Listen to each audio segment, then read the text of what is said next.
Vinayaka Mission's Kripananda Warrior Engineering College, Salem campus. Admissions open now. Join and become the engineer of tomorrow. மேற்கு வங்கத்தில் முதல்வர் சுவேந்து அதிகாரி தலைமையிலான பாஜ ஆட்சி அமைந்துள்ளது. வீட்டு வேலை செய்த பெண் கலிதா மாஜிக்கு இவரது அமைச்சரவையில் பதவி வழங்கப்பட்டுள்ளது.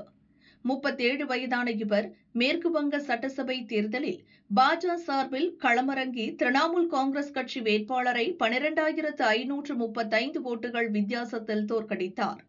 இவர் போட்டியிட்ட ஆஸ்கிராம் சட்டசபை தொகுதி மக்கள் மத்தியில் கலிதா மாஜிக்கு மிகுந்த செல்வாக்கு உண்டு. இவரது கணவர் ஒரு சாதாரண பிளம்பர். குடும்ப வறுமையின் காரணமாக கலிதா குஸ்காரா பகுதியில் உள்ள பல வீடுகளில் துப்புரவு மற்றும் சமையல் வேலை செய்து வந்தார். மாதம் ரூபாய் 4,000 சம்பளம் வாங்கினார். இடையே பிரதமர் மோடியின் பேச்சுக்களும் பாஜவின் கொள்கைகளும் பிடித்து போனது. 2014ஆம் ஆண்டு பாஜவில் ஒரு சாதாரண அடித்தட்டு தொண்டராக தன்னை இணைத்துக் கொண்டார்.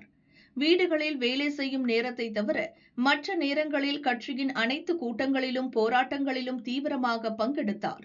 காடுகளையும் கரடுமுரடான பாதைகளையும் கடந்து கட்சியின் பிரச்சாரங்களை அடித்தட்டு மக்களிடம் கொண்டு சேர்த்தார்.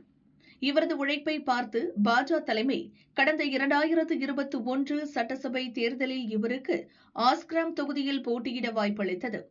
ஆனால் அந்த தேர்தலில் அவர் தோல்வியடைந்தார்.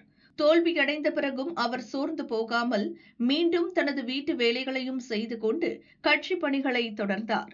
2026 சட்டசபை தேர்தலிலும் கலிதா மாஜி அதே ஆஸ்கிராம் தொகுதியில் போட்டியிட பாஜ தலைமை வாய்ப்பளித்தது. இந்த முறை மக்களை நேரடியாக சந்தித்து ஒரு எளிய வீட்டு வேலை செய்யும் பெண்ணாலும் அரசியலில் சாதிக்க முடியும் என்பதை முன்வைத்து பிரச்சாரம் செய்தார். தேர்தலில் வெற்றியும் பெற்றார்.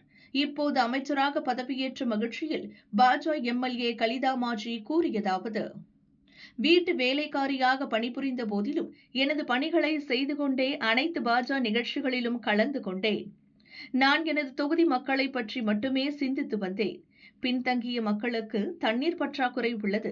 சுகாதார மையமும் இல்லை. ஒரு எம்எல்ஏவாக எனது முதல் பணி ஒரு மருத்துவமனையை கட்டுவதுதான். பெண்கள் பாதுகாப்பை உறுதி செய்வேன்.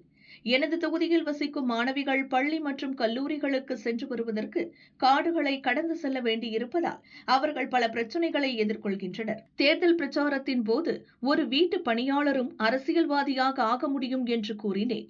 தற்போது அது நிறைவேறியுள்ளது. பாஜவால் பெண்களையும் பொருளாதார ரீதியாக நலிந்த பிரிவினரையும் மேம்படுத்த முடியும். என்னை போன்ற ஏழை மக்களுக்காக நான் பணியாற்ற விரும்புகிறேன். ஊழலற்ற ஆட்சி மற்றும் ஏழைகளை பாதிக்கும் பிரச்சினைகள் ஆகியவற்றில் கவனம் செலுத்துவேன் என்றார். வெற்றி சான்றிதழ் வாங்கிய அடுத்த நாள் காலையில் கூட எப்போதும் போல வீட்டு வேலைக்கு சென்றுவிட்டுதான் அவர் பதவி பிரமாணத்திற்கு தயாரானார் என்பது குறிப்பிடத்தக்கது.